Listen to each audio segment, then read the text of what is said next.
우리가 지난 5주 동안인데요. 사실 이제 서론부터 해가지고 계속 구약 성경의 그 중요한 부분들을 같이 살펴보면서 하나님께서 구약의 역사를 통해서 또 어떻게 하나님의 구속의 역사들을 계속 이어나가셨는가 하는 부분들을 살펴보았습니다. 성탄절 전에는 마치려고 하거든요. 그래서 그 마지막에 계획된 결론 부분을 마지막 시간에 조금 포함을 시켜 가지고 전체 강의는 이제 8번을 하되 계획됐던 것보다 하나씩 뒤로 밀려지지 않았습니까? 그래서 이제 이해를 해주시면 감사하겠습니다. 그래서 오늘은 저희가 구약 성경의 이제 큰 덩치 중에서 선지서입니다. 선지서를 함께 살펴보게 될 것이고요. 그 다음 주에는 이제 특별히 율법에 대해서 조금 따로 떼서 한번 살펴보게 될 것입니다. 구약 성경의 율법들. 그 다음에 마지막으로 구약 성경 안에 있는 시가서하고 지혜 문학 이런 부분들을 살펴보면서 마무리를 그냥 이렇게 결론까지 해가지고 그렇게 할 수 있도록 해 보려고 합니다. 예. 그래서 내용들을 조금 줄이기도 하고 아무래도 제가 이 시간 제약을 아무래도 좀 받게 되긴 하는데요. 이해를 해주시면 좀 감사하겠습니다. 구약 성경의 역사서도 물론 분량이 굉장히 많습니다만 읽어야 될 책들이 굉장히 많이 있죠. 구약 성경의 역사서다 하면은 굉장히 많은 분량을 차지합니다. 동시에 구약 성경 가운데서 선지서도 꽤 많은 분량을 사실 차지하는 그런 성경의 책들입니다. 그렇지 않습니까? 구약 성경 안에 선지서 하면 이렇게 볼 수 있죠. 우리가 이 도표도 몇 번 제가 보여드린 것 같습니다. 구약 성경을 나눴을 때 어떻게 구분할 수 있는가? 앞부분에 오경이 있고 역사서가 쭉 있고 시가서 이렇게 하면 나머지가 다 선지서가 돼요. 그렇죠. 특별히 우리가 선지서는 대선지서하고 소선지서 이렇게 나누게 됩니다. 대선지서에 이사야, 에레미야, 그다음에 에레미야까지 그냥 같이 끼고요. 그다음에 에스겔, 다니엘까지는 대선지서라고 하고요. 호세아부터 뒤에 말라기까지 12권의 책이 있습니다. 좀 짧은 책들 12권을 이제 소선지서다 이렇게 하는 것입니다. 사실은 선지서도 분량이 꽤 많은데다가 읽기가 쉽지 않은 그런 요소들이 선지서 안에 있습니다. 왜냐하면 이 선지자들의 메시지가 사실은 이스라엘의 역사의 흐름하고 많이 연관이 돼 있어요. 그래서 그런 역사의 흐름들을 잘 이 머릿속에 넣지 않으시고 선지서를 그냥 읽게 되면 사실 굉장히 그 중간에 가다 보면 어려워지는 구약 성경 중에 하나가 됩니다. 그렇다고 해서 또 우리가 오늘 이제 1시간 정도 하는 동안에 구약의 선지서, 대선지서, 소선지서를 낱낱이 또 다 할 수는 없겠지 않습니까? 그래가지고 일단 큰 그림을 한번 좀 그려보려고 합니다. 그래서 구약의 선지자들은 어떤 사람들이었고 어떤 시대에 활동했던 사람들이고 시대적인 정황 때문에 왜 메시지를 그렇게 전했는가 하는 것들, 그리고 이제 그러면서 중요한 선지서들에 나오는 신약과 연결할 수 있는 특별히 메시아 예언들에 대해서 오늘은 조금 살펴보려고 그런 생각하고 있습니다. 이 그림도 또 이제 또 많이 보셨죠. 이제는요. 좀 익숙해지시죠. 자꾸 보시면은 익숙해지실 거예요. 그리고 이제 구약에 대한 이야기들도 자꾸 들으시면 익숙해지시죠. 북왕국, 남왕국 하는 것도 썩 익숙하지 않은 용어들이시지 않습니까? 그렇죠. 그래서 남왕국이 어디고 북왕국이 어딘지 그 역사서 할 때도 항상 이게 쉬운 일은 아닌데 하여간 제가 자꾸 말씀드리면 그래도 기억이 나시지 않겠습니까? 그래서 앞으로도 계속해서 제가 인내를 가지고 기회가 되는 대로 성경 이야기들을 계속 이제 들려드리려고 하는 건데요. 자, 물론 선지서 이전에도 선지자들이 존재합니다. 우리가 좀 이따 얘기를 해보겠지만요. 하지만 선지서가 기록된 선지자들, 그렇죠? 선지서를 기록한 선지자들이라고 우리가 그냥 이야기할 수 있겠죠. 선지서를 기록한 선지자들은 이스라엘의 역사 속에서 거의 비슷한 시기에 활동했다라고 볼 수가 있습니다. 그 시기가 여러분 어디라고 생각되십니까? 바로 여기 시기죠. 예. 그러니까 지난번에 우리가 이제 역사를 살펴볼 때 이스라엘 백성들이 범죄해가지고요, 그 북왕국과 남왕국이 다 멸망하는 시점들 있지 않습니까? 그래서 외부의 그 나라들 아수르와 바벨론에 의해서 망하는 시점들이 있는데, 선지자들이 활동했던 시점들이 여기부터 시작이 되는 것입니다. 그러니까 이스라엘 나라가 전체적으로 국가적인 위험에 처해 있을 때 선지자들이 이제 활동을 이제 주로 하게 되는 것입니다. 그리고 나서 나중에 포로기 잡혀가서도 활동을 하고, 나중에 이제 돌아와서도 활동을 하고, 그래서 이제 그런 쭉 이제 선지자들이 있게 되는 것이죠. 그래서 이 시기에 선지자들이 활동했다고 하는 것을 사실 좀 염두에 두는 게 굉장히 중요합니다. 왜냐하면 저런 시기를 살았기 때문에 선지자들의 독특한 그 메시지가 정해지기 때문에 그런 것입니다. 자, 그럼 우리가 조금만 복습해 볼게요. 하나님께서 하나님의 백성들과 관계를 맺으실 때 그것을 언약이라고 하는 단어로 말씀을 드렸습니다. 하나님께서 인간의 역사 속에서 하나님의 백성들과 관계를 맺어 가시는 것은 어떻게 언약을 맺어 가시는가라고 하는 문제였다는 것이죠. 특별히 중요한 몇 가지만 말씀을 좀 드려볼게요. 원시복음이라고 하는 거 생각나시죠? 감사합니다.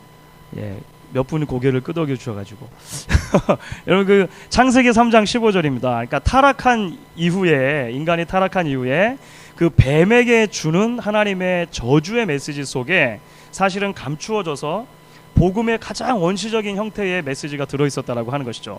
그래서 뱀의 후손과 여자의 후손이 계속해서 갈등 관계에 있을 것이고, 결국은 여자의 후손이 뱀의 후손의 머리를 상하게 할 것이다. 그렇죠? 그런 이야기들이 담겨져 있었습니다. 결국 그것은 무엇이냐면 앞으로 오실 한 분 메시아를 통해서 하나님의 구원의 일이 완전히 성취가 된다라고 하는 것을 이야기하는 것이죠. 원시복음의 언약에서는 그렇기 때문에 복음의 아주 원형적인 형태를 이야기해 준 것이었습니다. 이것이 조금 더 지나가면 이제 아브라함과 맺은 언약이 있지 않습니까? 아브라함은 민족의 언약이죠. 한 민족을 이제 택하시기 시작하는 것입니다. 그 구속의 역사를 이루시기 위해서 하나님이 한 민족을 택하시는데, 특별히 아브라함 언약에 있어서 중요한 두 가지 개념이요, 땅과 씨 개념을 말씀드렸습니다. 땅을 차지하게 될 것이고, 그 다음에 그 씨 자손이 엄청나게 번성하게 될 것이다. 그리고 그 자손을 통해서 모든 민족이 복을 받게 될 것이다. 이 복의 근원이 되는 그런 약속이 주어졌습니다. 이것이 실제적으로 이제 출애굽에서, 여호수아서에서 조금씩 성취가 돼요. 그러다가 이제 정말로 왕정 시대가 되어지면 이제 하나님의 백성들이 어엿한 하나의 왕국을 이루고 살아가게 되는 것입니다. 그러니까 하나님의 땅에 대한 약속과 씨에 대한 약속이 이제 성취된 것으로 볼 수 있는 것이죠. 그러한 시점에서 하나님께서는 다윗하고 언약을 또 맺어주시는 거예요. 이게 지난주에 우리가 살펴본 것인데요, 사무엘하 7장입니다. 사무엘하 7장을 보시게 되면 이제 다윗 왕에게 하나님께서 하나의 언약을 해주시게 됩니다. 그것이 뭐냐면 다윗 왕가가 계속적으로 지속되게 될 것이라고 하는 왕조의 약속인 것이죠. 그렇죠? 그래서 지난주에 잠깐 살펴본 것처럼 북왕국 이스라엘은 5번의 반역을 통해서 9번 정권이 바뀌었습니다. 그렇죠? 그런데도 불구하고 남왕국에서는, 유다 지파가 있는 남왕국에서는 하나님께서 하나의 왕조, 다윗의 왕조를 계속 유지시켜 주셨다라고 하는 것이죠. 자, 여기까지가 이제 언약의 큰 틀이었습니다. 이 언약의 큰 틀인데요, 다시 이제 또 돌아갑니다. 선지자들이 주로 활동했던 시기가 어떤 시기부터라고요? 포로기부터 시작을 했다는 것입니다. 그러니까 포로기 전후에서 시작했다라고 보시면 되겠죠. 그러니까 이스라엘 민족들이 나라가 굉장히 어려워졌고 결국은 망하게 되어지고 나중에 다른 나라로 이제 포로로 잡혀가는 시기라고 하는 것입니다.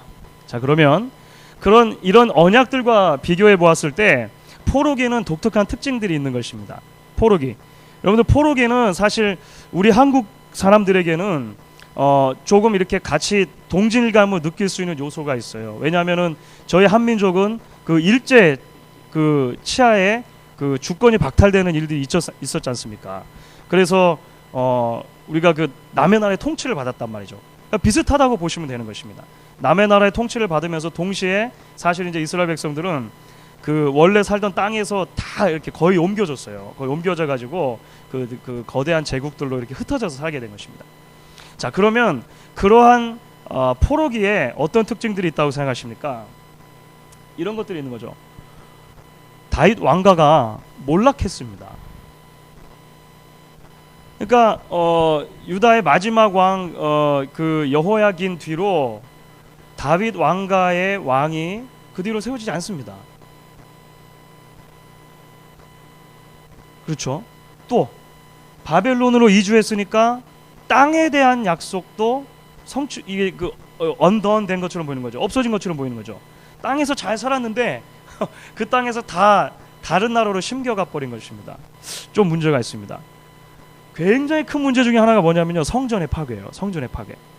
사무엘하 7장에 다윗 언약을 주시고 8장에 가면 그 다음에 이제 성전과 관련된 언약을 주시거든요. 그러면 성전에 하나님께서 함께 계실 것이고 여기서 기도하며 들으실 것이고 막 이랬단 말입니다. 이스라엘 백성들이 조금 잘못된 신학을 거기서부터 이렇게 만들어냈어요. 그게 뭐냐면 성전의 불가해성입니다.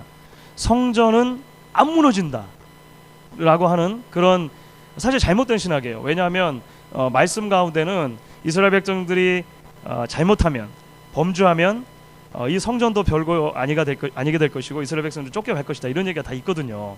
신명기부터 있습니다. 그런데 이스라엘 백성들은 잘못된 신학을 만들어 놓은 거죠. 그래서 성전은 절대 무너지면 안 되는데 무너진 거예요. 성전이 완전히 무너졌습니다. 그리고 나서 국가적인 불안의 시기, 이방의 비웃음. 무슨 말이냐면 이제 이방의 그 복의 근원이 돼야 되잖아요. 그런데 오히려 원래 저 나라 복에 그 율법이 있다고 하고 야훼라고 하는 신이 있다고 해서 절대 안 망한다고 하더니만, 성전에서 그 야훼하고 예배드린다고 하더니만 망했네 라고 주변 국가들이 이제 우습게 보기 시작했다고 하는 것입니다. 그러니까 총체적인 불안의 시기가 되는 거죠.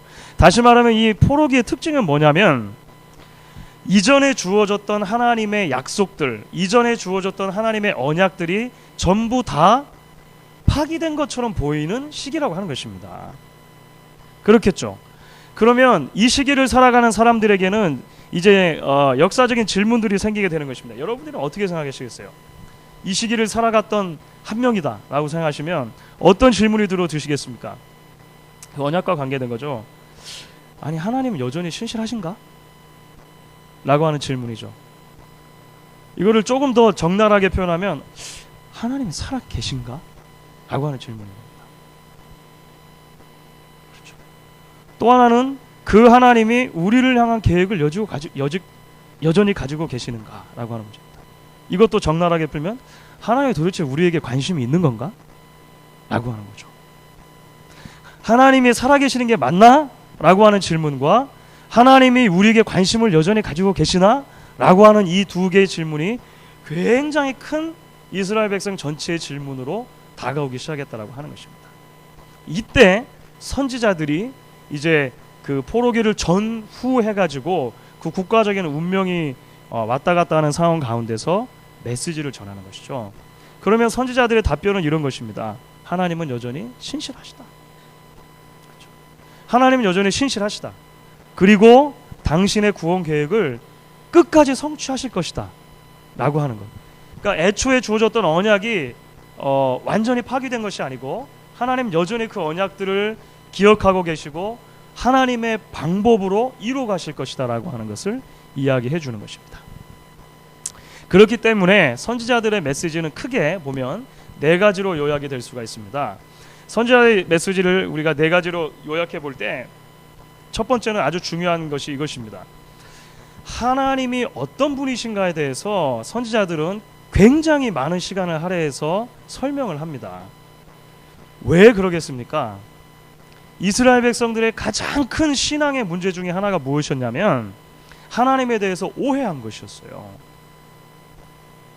본인들은 하나님을 바르게 이해하고 있다고 생각하고 바르게 지금 신앙생활을 하고 있다고 생각했는데 그게 아니었다라고 하는 것입니다. 그래서 하나님이 정말 어떤 분이신가, 그 하나님이 우리에게 기대하시는 것이 무엇인가를 계속 이야기하기 시작했어요. 특별히 하나님의 성품에 대해서 이야기했습니다. 하나님은 도대체 어떤 성품을 가지고 계시는가? 거룩하신 하나님, 공의로우신 하나님, 사랑이 많으신 하나님, 인내하시는 하나님, 이 모든 것들이 선지자들의 메시지에 이렇게 숨겨져 있는 것이죠. 그리고 동시에 그 하나님이 하나님의 백성들과 어떻게 이제 관계를 맺어주시는가? 이것이 두 번째 이제 메시지의 핵심이 되는 것이죠. 도대체 하나님은 어떻게 관계를 맺기를 원하셨는가? 그래서 언약에 대한 이야기를 선지자들이 다시 가지고 들어오는 것입니다. 특별히 하나님의 언약과 관계됐을 때 이제 선지자들이 많이 강조하는 이야기가 있어요. 물론 이제 아담과 처음에 맺었던 언약도 이야기가 되어지고 그 이후에 여러 언약들도 이야기가 되어집니다만, 특별히 이런 모든 것들 가운데서 이제 하나님의 구원의 약속이 처음에 한번 이렇게 가시적으로 실현되는 게 있거든요. 그게 뭐냐면 출애굽 사건입니다. 출애굽 사건 우리가 전번에 살펴봤지 않습니까? 그래서 선지자들은 출애굽에 대한 이야기를 많이 해요.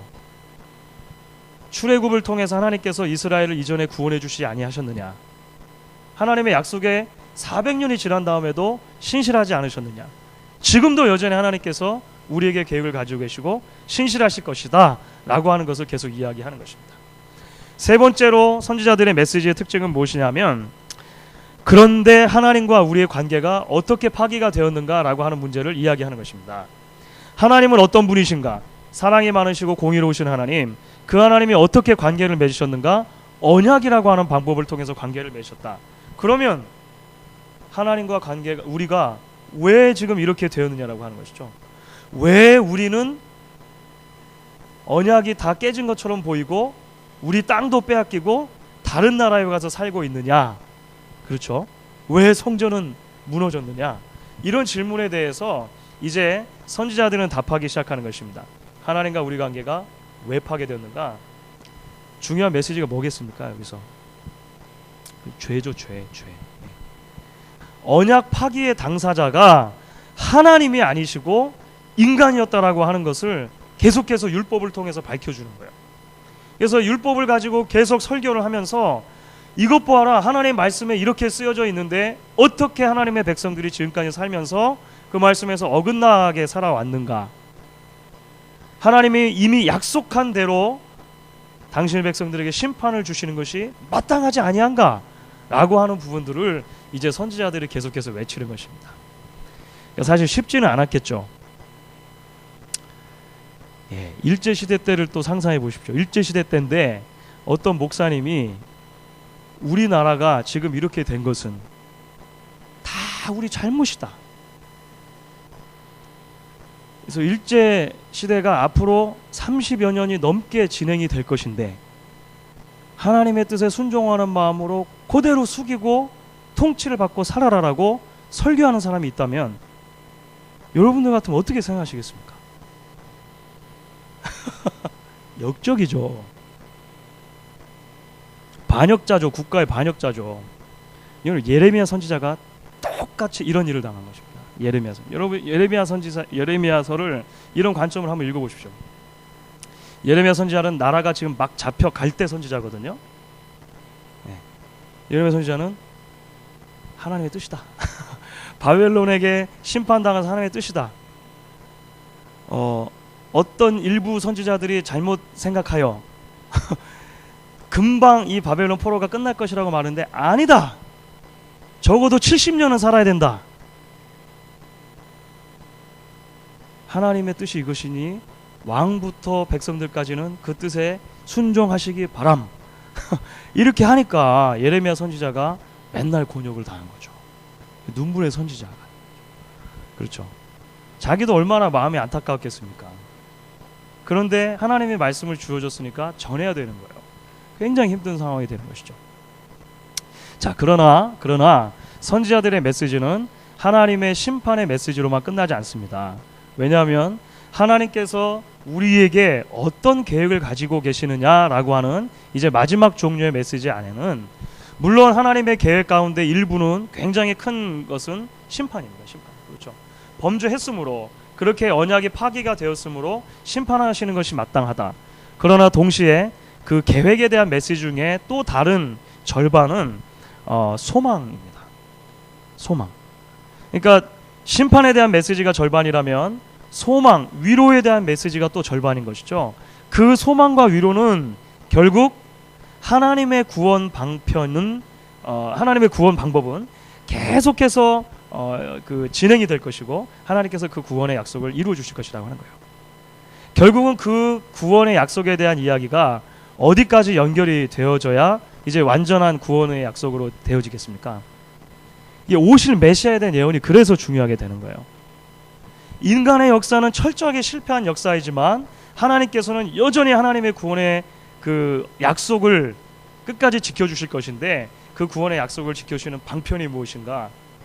메시아가 오신다는 것입니다. 메시아, 하나님의 예비하신 구원자가 오셔서 그분을 통해서 이제 하나님께서 인류를 구원해 줄 것이다라고 하는 이야기를 해주신다라고 하는 것입니다.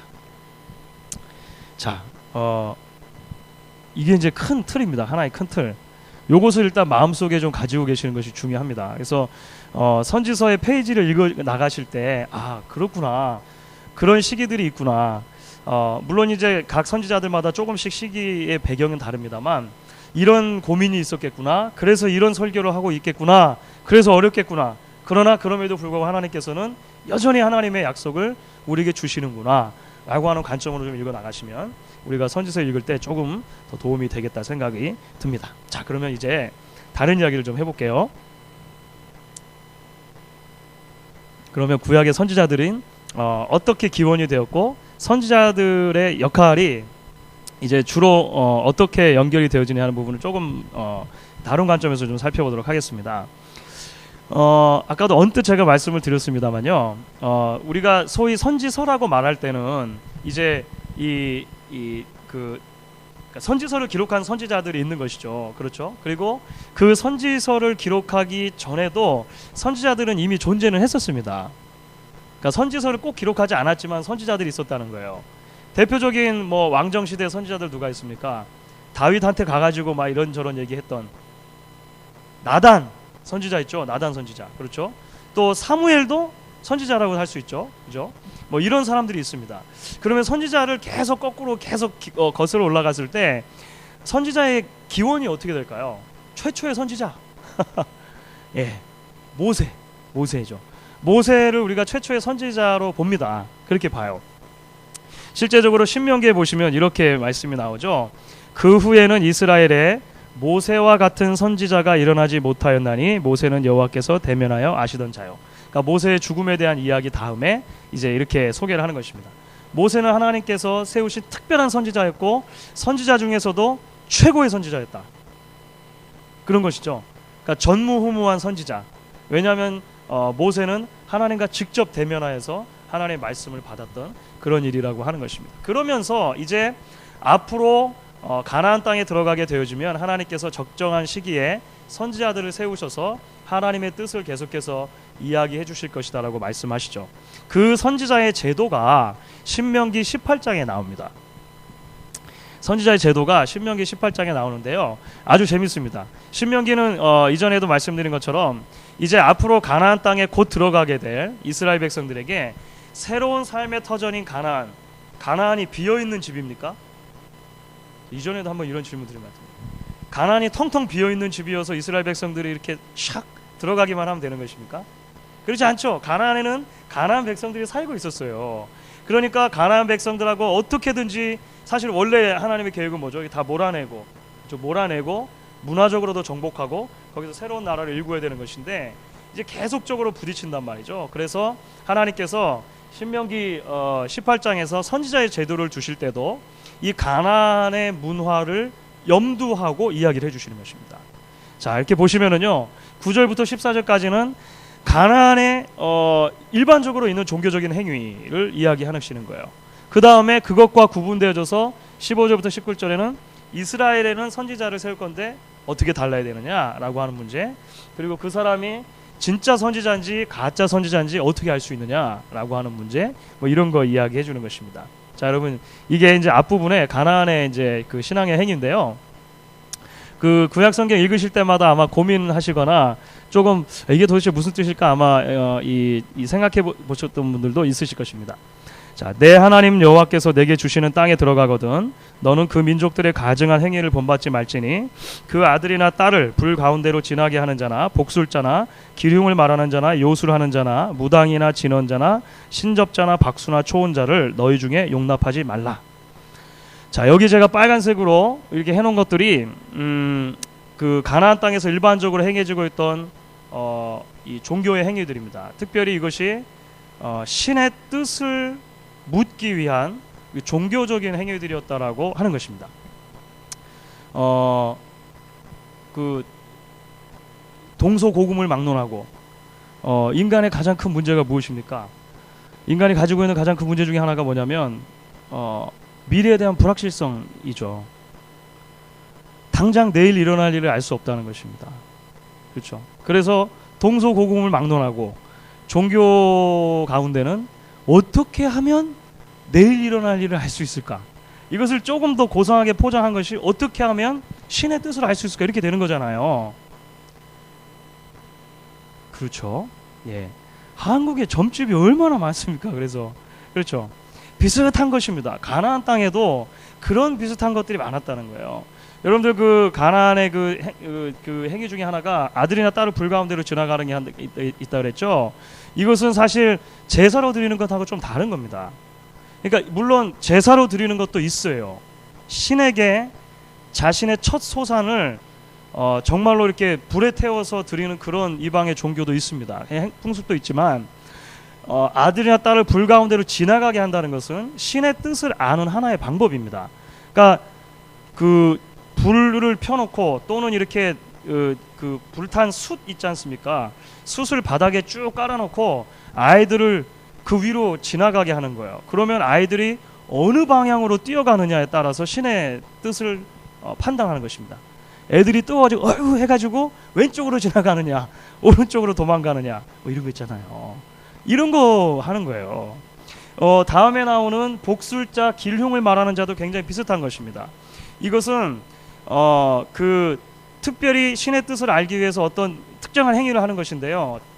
굉장히 많은 것 중에 하나가 뭐냐면 점 치는 건데 점을 어떻게 치느냐면 화살점 같은 거 있어요.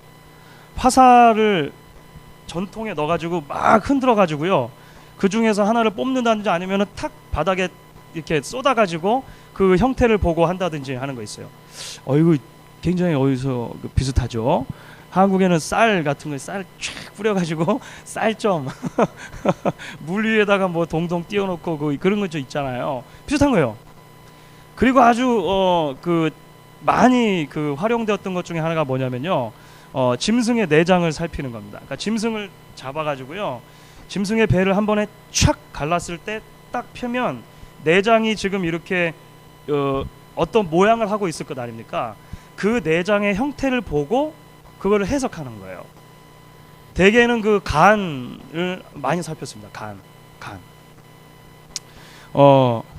신기하죠. 그런 거 있고 그 다음에 이제 요술을 하는 자나 무당이나 진언자 이런 것까지는 비슷한데요. 이런 것은 이제 그 자연 현상을 이제 해석하는 것하고 좀 관계가 됩니다. 예를 들어서 이제 1월 성신이죠. 해달 별이 어떤 모양으로 있는가. 그러니까 천문을 읽는 것하고 굉장히 비슷한 거예요. 천문 읽는 거. 그래서 그런 자연 현상을 분석하고 뭐 아침에 안개가 있고 빨갛게 뜨고 뭐 이렇게 하면은 뭐 이런 거 있잖아요. 그런 것하고 비슷한 뭐 개양성이 뭐를 침범해서 뭐 그 있지 않습니까? 어디서 나왔었는데 이거 선덕여왕이었나요? 하여간 그다음에 이제 뒤로 나오는 신접자 박수 초원 이것도 이제 비슷한 부류인데요. 이것은 이제 무당하고 비슷하다 보시면 됩니다. 그러니까 신접하는 것입니다. 신접하는 것. 그렇죠? 신접해 가지고 이제 이게 죽은 사람의 영혼과 통하고 그것을 통해 가지고 말하고 하는 것. 가나안 땅에 굉장히 흔하게 있었다라고 하는 것이죠. 아이고. 예. 요술하는 거 이런 건 좀 다른 건데 사실은 요술은 그 저겁니다. 우리가 지금 이제 보는 마술 있지 않습니까? 이건 좀 다른 건데요. 그 주문 같은 거를 개발하는 거예요. 주문. 그러니까 특정한 주문 있지 않습니까? 주문을 개발해 가지고 그 주문을 막 외우면 이제 뭐가 되어지고 또 신의 뜻을 알게 되어지고 뭐 이런 거라든지 이제 그런 특정한 이제 그 주술적인 그런 어떤 공식. 그러니까 이 마귀 할멈이 이렇게 큰 항아리를 이렇게 돌리면서 거기다가 뭐 하나 넣고 뭐 하나 넣어가지고 약을 조제해서 펑 하면은 그런 게 있지 않습니까? 그럼 비슷하다고 보시면 돼요. 그런 종류의 것들 이제 나온다라고 하는 것이죠. 재밌는 것은요, 여러분들 에스겔 21장 21절에 보면은요, 바벨론 왕이 이제 이스라엘을 침공하러 들어올 때 점을 쳐서 들어와요. 근데 21장 21절 이런 말이 나오죠. 바벨론 왕이 갈래길 곧 두 길 머리에 서서 점을 치되, 지금 어느 길로 내가 갈까 이렇게 점을 치는 건데요. 두 가지 방법으로 점을 칩니다. 하나는 화살을 흔들어서, 화살점이죠. 화살점 하나 치고 우상의 그 다음에 희생의 간을 살펴서, 이게 동물의 간을 살핀 것입니다. 그러니까 구약 성경에도 이미 이런 것들이 그 주변 국가들에서 굉장히 흔하게 행해졌다는 것을 볼 수가 있죠.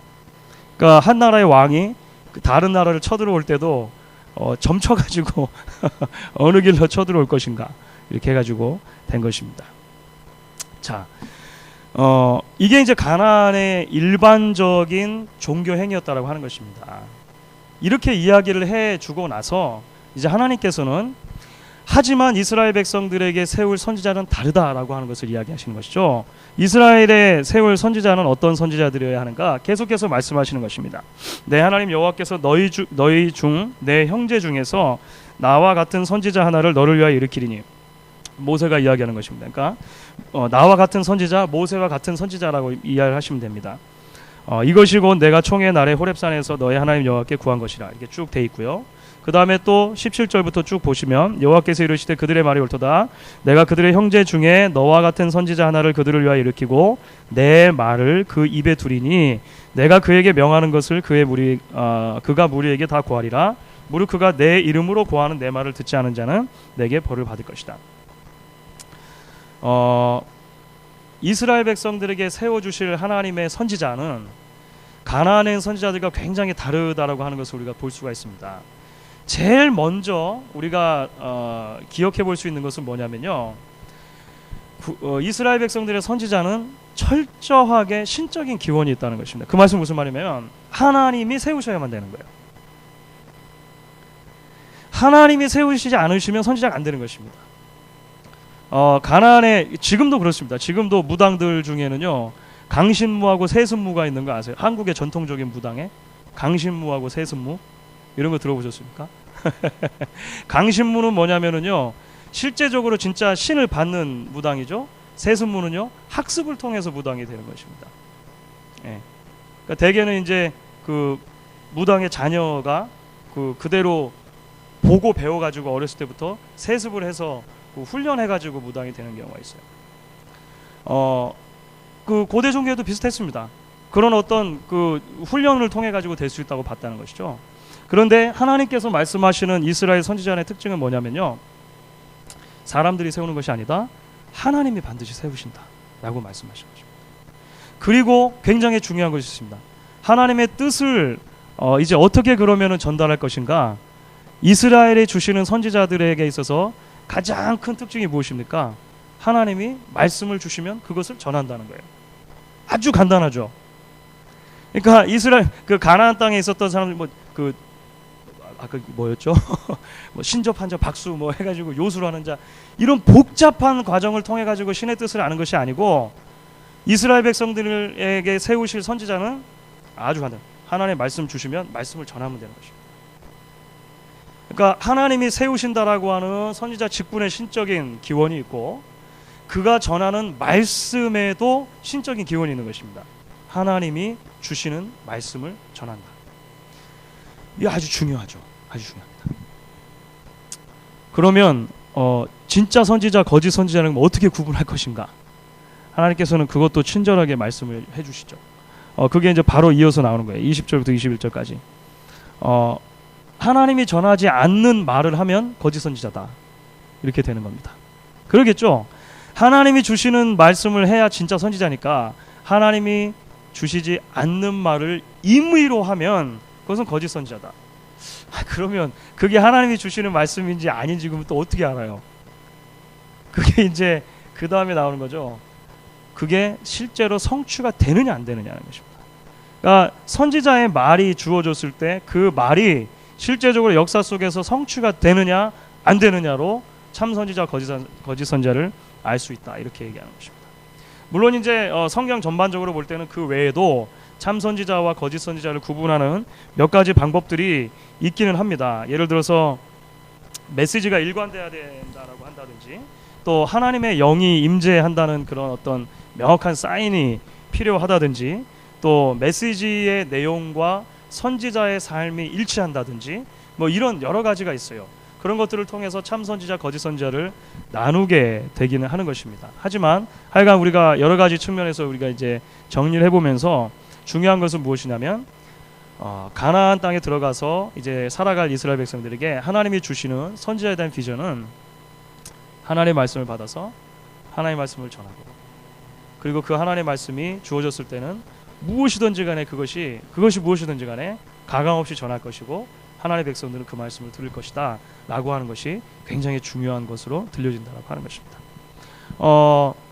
물론 이제 신약에 오게 되면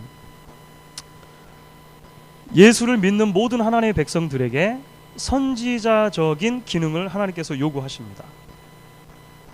그러니까 구약에서 기름 부음 받은 자들이 왕과 선지자와 제사장이 있죠. 왕과 선지자, 제사장입니다.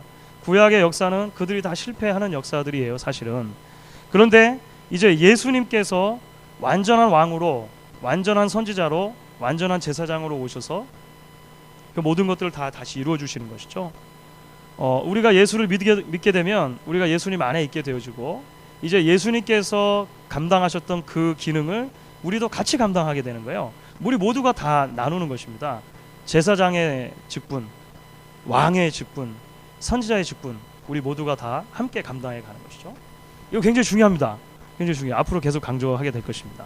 그런데 동시에 구약의 선지자들이 세워지고 그들이 어떻게 활동했느냐 하는 모습은 동시에 이 오늘날의 설교자들의 원형도 보여준다라고 우리가 할 수는 있습니다. 그렇겠죠. 하나님의 말씀을 전하는 선지자라고는 이렇게 하면 안 되고, 설교자들이 어떤 모양으로 하나님 앞에 세워지고 섬겨야 할 것인가에 대한 부분도 사실은 많은 부분을 우리가 하나님의 말씀에서 우리가 캐치를 할 수 있는 것이죠. 너무 많이 여기다 얘기하면은 시간이 많이 갈 것 같고, 그것을 일단 말씀드리고 넘어가야겠습니다. 그렇죠. 그러면서 이제 선지서 개요는요, 제가 일단 그래서 여러분들 나눠드렸는데요. 이사야서부터 마지막 말라기까지 선지서의 일반적인 큰 개요에 대해서는 제가 이제 드렸습니다. 그 부분을 일단 참조를 하시고 또 생각해 보시면서 이제 성경을 읽어 나가시면 도움이 될 것 같고요. 이 하나하나 선지서를 다 살펴보기 힘드니까 우리가 이제 남은 시간 동안에는 이제 특별히 이제 하나님의 언약이 어떻게 성취되는 것과 관련돼 가지고 그 메시아 예언이 굉장히 중요하다라고 처음에 말씀을 드렸습니다. 그래서 구약의 선지서들에서 그것도 뭐 다 살펴보기 힘드니까 그 대선지서 이사야, 예레미야, 에스겔에서 특별히 이 메시아와 관련된 예언들이 어떻게 주어지고 그것이 어떻게 성취가 이제 되어져 가느냐 하는 문제를 우리가 조금만 더 이야기를 해보도록 하겠습니다. 혹시 여기까지 질문 있으십니까? 예.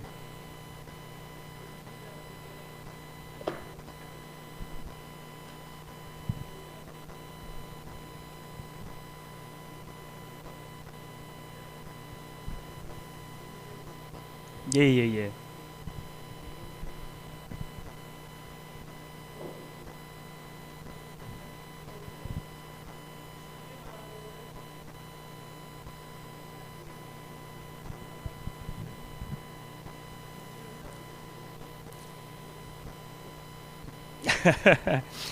굉장히 좋으신 질문이십니다. 굉장히 좋으신 질문이신데요. 신약 성경에서 특별히 이제 고린도 전서에서 여러 은사들에 대해서 이야기를 합니다. 그 은사들에 대해서 이야기할 때 방언하는 것, 방언을 해석하는 것, 또 예언하는 것, 또 때에 따라서는 어떤 또 이 바울 서신에서는 사도와 선지자와 교사라고 한다든지 뭐 이렇게 이야기를 해서 선지자를 마치 따로 하나의 그 역할을 하는 것처럼 또 이야기하기도 합니다. 일단 그 부분에 대해서 말씀을 드리자면 이 신약 성경 당시로 볼 때는 아직 계시의 말씀이 완전히 닫혀지지 않은 상태입니다. 그 말씀 무슨 말씀이냐면 신약 성경이라고 하는 하나님의 말씀이 계속 써지고 있는 상태였습니다. 그게 이해가 되시죠? 신약의 백성들에게는 성경이라고 하면 사실 다 구약 성경이었어요. 구약 성경이었고 이제 신약의 시대에는 그 신약 성경이 써져 나가는 시대였다라고 하는 것입니다. 그것은 계시의 말씀이 아직도 계속적으로 하나님의 백성들에게 직통으로 임하고 있고 그 임하고 있는 말씀을 계속해서 이제 적는 특별한 부류들이 있었다라고 볼 수 있는 것입니다.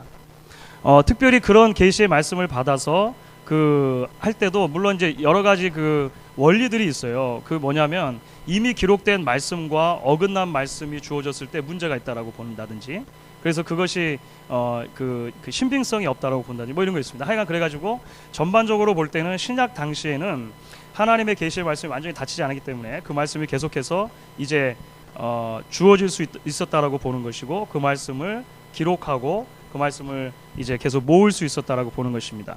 문제는 무엇이냐면 신약 성경까지 다 닫히고 나서가 문제인 거죠. 이해되시죠? 신약 성경 66권으로 이제 해가지고 신구약이 해서 이제 마쳤습니다. 개혁주의 신앙에서 굉장히 중요한 성경에 대한 고백 중에 하나는 뭐냐면 성경은 닫혀 있다는 거예요. 더 이상 성경의 말씀이 거기에 기록되지 않는다는 것입니다. 말씀이 거기에 더 이상 애드되지 않는다는 거예요. 왜냐하면 성경을 닫으면서 요한계시록에서 그래서 이 말씀 가운데 하나라도 뺀다든지 하나라도 더하든지 했을 때 저주가 있다라고 말씀하시는 것이죠. 왜냐하면 그것은 이미 하나님께서 우리에게 계시의 말씀으로 충분한 말씀을 66권 성경 안에 주신 것입니다. 자, 그러면 이제 신약의 시대를 넘어가가지고 오늘 우리 이제 교회 시대 아닙니까? 교회 시대 가운데 신약 성경에 기록된 그런 예언하는 은사라든지 또 그런 부분들을 어떻게 이해할 것인가? 그것은 단순한 현상으로 이야기보다는 교회사 속에서 어떻게 그것이 발전되어 왔고 어떻게 이해되어져 왔는지를 먼저 좀 생각해 보면은 도움이 됩니다. 특별히 그 예언이라고 하는 부분, prophesying이라고 하는 부분에 대해서 그래서 종교개혁을 이제 지나가면서 어떻게 그것을 이제 풀고 적용하기 시작했냐면 예언은 기존에 있던 말씀과 그러니까 기존에 있던 말씀에 더해서 무엇인가 전혀 새로운 하나님의 말씀을 주어주는 그런 것이 예언이 아니고, 이미 기록된 말씀 66권이 있는데 그 기록된 말씀을 잘 풀어서 해석하고 가르치는 것을 예언으로 해석하기 시작합니다. 이것은 종교개혁 이후에 청교도의 전통에서 굉장히 중요한 전통입니다. 그래서 그러면 그게 뭐하고 똑같습니까? 설교죠. 설교하고 똑같죠. 그래서 이제 청교도 가운데 리차드 박스터라고 하는 그 청교도가 설교의 기술이라고 하는 책을 쓰는데요. 그 설교의 기술이라는 책이 영어 제목으로는 Art of Prophesying 이렇게 되죠. 그래서 우리 이제 교회 시대로 넘어와서는 이제 예언이다라고 하는 부분을 감추어진 하나님의 이렇게 비밀한 뜻을 밝히고 뭐 이러기보다는, 왜냐하면 이미 66권 성경이 완전히 우리에게 주어졌고 그것이 충분하다고 보기 때문에 그 말씀을 풀고 해석하는 그것을 이제 예언이라고 보는 것입니다. 그러면 이제 장로님 그 질문 중에 오늘날에도 예언하는 분들이 있고 오늘날에도 교회 이름으로 점치는 분들이 있는데 그건 어떻게 합니까? 굉장히 조심스러운 부분입니다. 그래서 굉장히 조심스러운 부분입니다. 이게 녹음이 되죠. 저도 어렸을 때 사실은 한국 우리 분들의 심성 안에 이런 미신적인 심성이 굉장히 많이 남아 있어요. 그렇죠. 기독교가 어느 나라를 들어가든지 그 나라에 있었던 본래적인 그 종교들하고 조금 이렇게 혼합이 되는 경향들이 있어요. 그러니까 남미의 가톨릭 같은 경우는 굉장히 미신적이죠. 남미 가톨릭 같은 굉장히 미신적인 게 많습니다. 뭐 1년에 한 차례씩 그래서 가룟 유다 같은 거 그 인형 만들어 가지고 불태워서 죽이고 뭐 그런 거 있지 않습니까? 한국에도 그런 거 굉장히 많아요. 그래서 이제 제 어렸을 때 저희 외할머니, 돌아가신 외할머니께서 권사님이셨는데 정말로 저를 위해서 기도 많이 해주셨습니다. 정말 기도 많이 해주시고 목사 되라고 이렇게 많이 관심 가지시고 정말로 지금도 이제 뵙고 싶은 우리 할머니신데, 그런데도 정말 정통적인 장로교에서 자라시고 이렇게 신앙생활 하시고 권사님 되시고 하셨는데도 어렸을 때 제가 초등학교 때 정도였나요? 어느 날 기도 받으러 가자. 그런 거 많이 해보신 게 아니고 많이 들어보셨죠? 기도 받으러 가자. 이거 무슨 말인가 처음에. 하여간 할머니 손에 끌려가지고 쫄래 이제 한참 어디로 갔어요. 그랬는데 주로 이제 그 기도하시는 분들도 여자분들이시잖아요, 그죠? 그럼 가면 이제 다짜고짜 누우라는 거예요. 바닥에 눕죠. 그럼 바닥에 누우면 이제 여기저기 이제 만지시면서, 예? 뭐 이렇게 손으로 이제 여기저기 만지시면서 기도하시죠. 그러고 나서 이제 너 잠깐 나가 있어라 하고 할머니하고 이제 대화하시고 할머니께서 돌아오시는 길에 뭐라고 말씀하시냐면 이제 그런 거죠. 야, 그분이 기도해 보니까 너 진짜 목사가 되겠다더라. 뭐 그런 거. 네, 여러분, 그런 부분을 굉장히 조심해야 됩니다. 사실은 우리 개혁주의 신학에서 아주 중요한 원리 중에 하나가 뭐냐면 성경이 충족하고 성경이 닫혀 있다라고 하는 원리입니다. 하나님의 말씀 주어진 66권 성경으로 하나님의 뜻을, 구원의 뜻을 우리에게 충분히 주셨다. 그것이 우리의 유일한 신앙과 삶의 규범이 된다라고 우리는 고백하는 것입니다. 개혁주의 신앙이 아주 중요한 것이에요.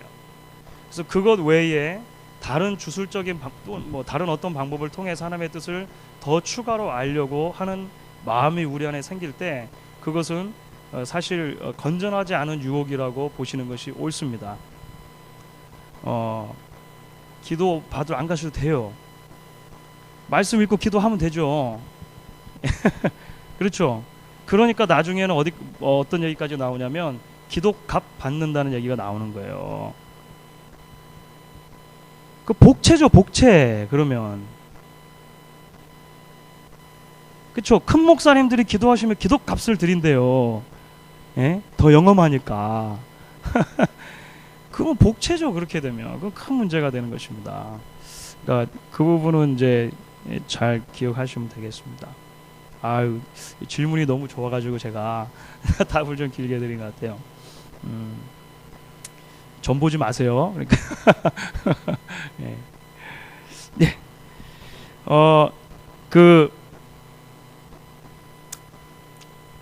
조금만 그러면 할게요.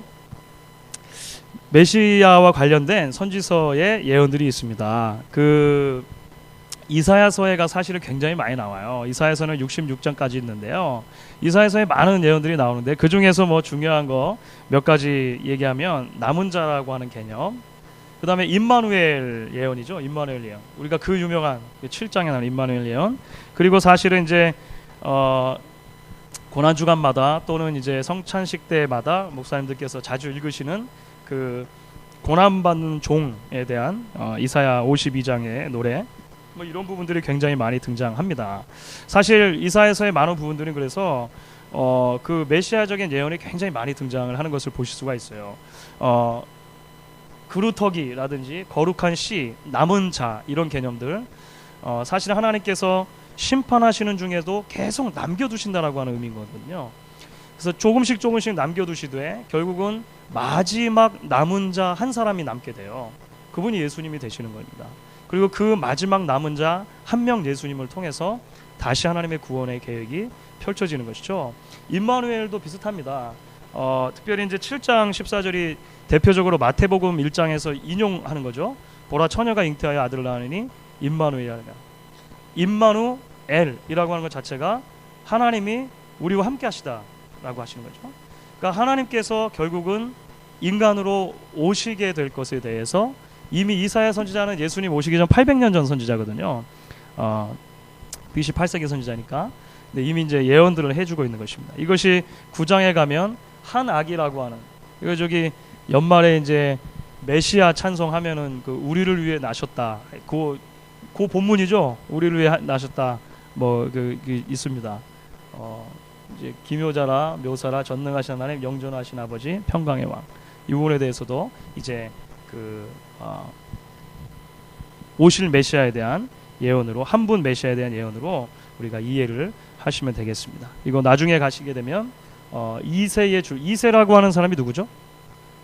그리고 다윗의 아버지입니다. 다윗의 아버지. 그래서 다윗 자손으로, 사실은 다윗 자손으로 이제 한 싹 한 가지 이거 전부 다 그 선지서에서 뭐 가지 브랜치라든지 순 있지 않습니까? 이렇게 나무에서 순이 나오는 거라든지 이런 이미지들을 계속 메시아로 투영하는 것을 굉장히 우리가 많이 볼 수 있습니다. 그렇죠? 자, 이사야는 이제 굉장히 유명하니까 이렇게 하고 그리고 이제 그가 찔림은 우리의 허물리라며 이것이 이제 종의 노래가 되죠. 고난받는 종의 노래. 이것이 이제 이사야서 52장에 아주 중요한 개념으로 등장합니다. 사실은 이사야서에 나오는 그 종의 노래에 대해서는 사실 좀 뭐 설명이 필요한데 뭐 우리 나중에 기회가 되면 조금 더 설명할 수 있도록 그렇게 하겠습니다. 이사야서에는 그래서 이렇게 남은 자에 대한 개념, 그리고 임마누엘에 대한 개념, 그렇죠? 그리고 이제 그것을 통해서 하나님이 구속하시는 그 고난받는 종에 대한 개념이 많이 등장하게 되는데요. 예레미야서로 넘어가시게 되면은요, 특별히 메시아와 관련돼 가지고 중요한 하나의 개념이 등장하는데 그것은 새 언약이라고 하는 개념이 등장합니다. 새 언약. 새 언약이라고 하는 것은 뭐가 전제가 되는 거죠? 옛 언약이 전제가 되는 겁니다. 그렇겠죠? 예. 아까 말씀드린 것처럼 이제 그 언약이 다 파기된 것처럼 보이는 그런 시점에 하나님께서는 예레미야 선지를 통해서 이렇게 이야기하시는 것입니다. 나 여호와가 말하노라 보라 날이 이르리니 내가 이스라엘 집과 유다 집에 새 언약을 세우리라. 새 언약. 나 여호와가 말하노라 그러나 그날 후에 내가 이스라엘 집에 세울 언약은 이러하니 내가 곧 내가 나의 법을 그들의 속에 두며 그 마음에 기록하여 나는 그들의 하나님이 되고 그들은 내 백성이 될 것이라. 옛 언약의 가장 중요한 그 법전이 있다면 그것은 모세를 통해서 주신 법이죠. 특별히 그것을 다 요약하면 어떻게 요약할 수 있죠? 십계명이죠. 십계명. 돌판에 새긴 법. 돌판에 새긴 법을 아무리 주어도 하나님의 백성들이 그 말씀대로 살지 않는 것입니다. 그렇죠? 그 돌판에 새겨진 말씀이 문제입니까? 그 돌판에 새겨진 말씀 자체는 문제가 아닌 거죠. 말씀은 하나님의 말씀인 것입니다. 그런데 인간의 죄악이 문제라고 하는 것입니다. 결국 무엇이 바뀌어야 되는 것이냐면 죄된 성품, 마음 자체가 바뀌어야 된다라고 하는 것에 대해서 구약에서도 사실 계속 이야기하는 거예요. 그래서 예레미야에서 특별히 이 새 언약에 대해서 말씀하실 때 옛 언약과 비교되는 돌판에 새긴 언약과 비교되는 새 언약을 주시게 되는데 그 때가 되면 그러니까 메시아가 오시는 거죠. 예수 그리스도를 통해서 이루어지실 놀라울 일 중에 하나가 뭐냐면 하나님의 말씀이 마음에 기록이 되는 것입니다. 마음에 기록이. 여러분 나중에 한번 집에 가서 찾아보십시오. 신명기 30장 6절입니다. 신명기 30장 6절에 마음의 할례라고 하는 개념이 나와요. 마음의 할례. 이미 신명기에 나오는 것입니다. 육신에만 할례를 할 것이 아니라 사실 마음의 할례를 해야 된다. 마음이 변해야 된다라고 하는 것을 이야기할 때 이제 나중에 예레미야 선지자는 그것을 이제 예수님께 안에서 주어질 새 언약이 사람의 마음을 변화시키는 것으로 이제 이야기를 하고 있는 것입니다. 에스겔 가면은요.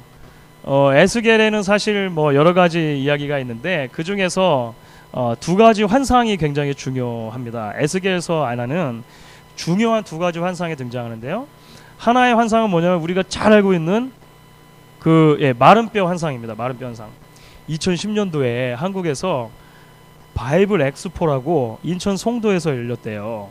바이블 엑스포라고. 그래가지고 하여간 이제 성경과 관계된 것들을 이렇게 전시를 막 이렇게 한 거죠. 인천 송도에. 하여간 이제 태풍이 오고 그래가지고 조금 완전히 성공적이지 못했는데 그때 그 에스겔 환상에 대해서 만들어 놓은 모형이에요. 이게. 뒤로는 송도 저희 막 건물 막 보이는데 하여간